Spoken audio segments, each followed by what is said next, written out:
नमस्ते. आज दादी हेल्दी किचनमध्ये मी तुमच्याकरता घेऊन आलेले आहे कचोरी. ती मैदा घेतलेला आहे, एक मोठा चमचा बेसन पीठ घेतलंय, एक मोठा चमचा रवा घेतलेला आहे. आता हे आपण सर्व मिक्स करून घेऊया. थोडासा ओवा हातामध्ये चोळून आपण ह्याच्यात टाकून घेऊ. तेलाचं 1.5-2 चमचे. हे पिठाला चांगलं तेल चोळून घेणे.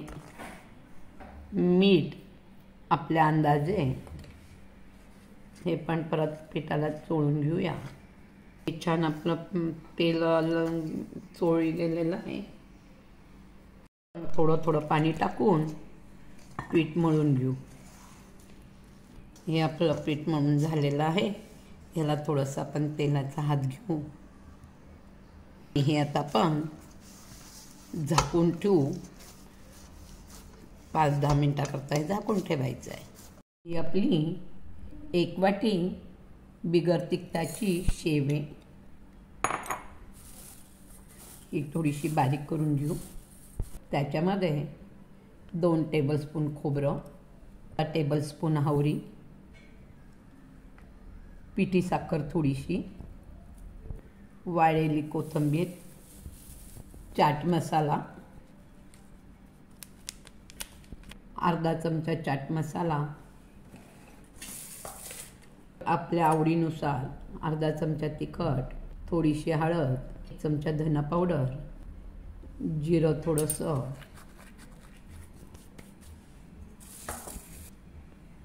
मीठ थोडंच टाकायचं आहे कारण शेवमध्ये मीठ असतं. सर्व आपण मिक्स करून घेऊ. मी हातानेच करते. 1 ते 1.25 चमचा शेंगदाण्याचं कूट. आता ह्याच्यात थोडंसं तेल टाकायचं आहे. अगदी थोडं टाकायचं आहे नावाला. आता हे सर्व मिक्स करून घ्यायचं आहे. तुम्हाला तिखट हवे असेल अजून तर त्याच्यामध्ये तुम्ही काळा मसाला टाकू शकता. मी टाकणार आहे आता थोडा काळा मसाला. अर्धा चमचा काळा मसाला, 1 चमचा पावभाजी मसाला. आता हे थोडंसं आपण परतून घेऊ. तेल टाकायचं नाही, काही नाही, फक्त गरम करून घ्यायचं आहे. आपण मायक्रोवेव्हमध्ये गरम करून घेतलेलं आहे 1 मिनिटावर. हे गरम झालेलं आहे. आता आपण पुढची कृती करूया. पीठ भिजलं आहे आणि फार घट्ट नाही आणि फार बारीक पातळ नाही, असं हे पीठ झालेलं आहे. याच्यात आपण उंडे करून घेऊ. असे आपण अशा प्रकारचे छोटे छोटे उंडे करून घेऊ. हे आपण अशी पोळी लाटून घ्यायची छोटीशीच आणि हे त्याच्यात भरून घ्यायचं आहे. अगदी व्यवस्थित भरायचं आहे.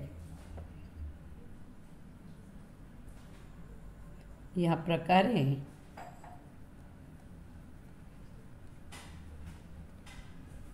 अशा प्रकारे आपण सर्व कचोऱ्या करून घेऊया.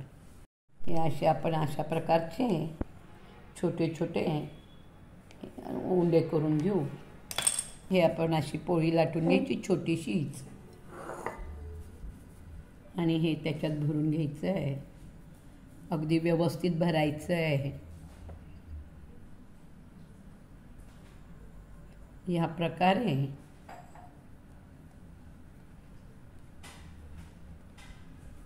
अशा प्रकारे आपण सर्व कचोऱ्या करून घेऊया.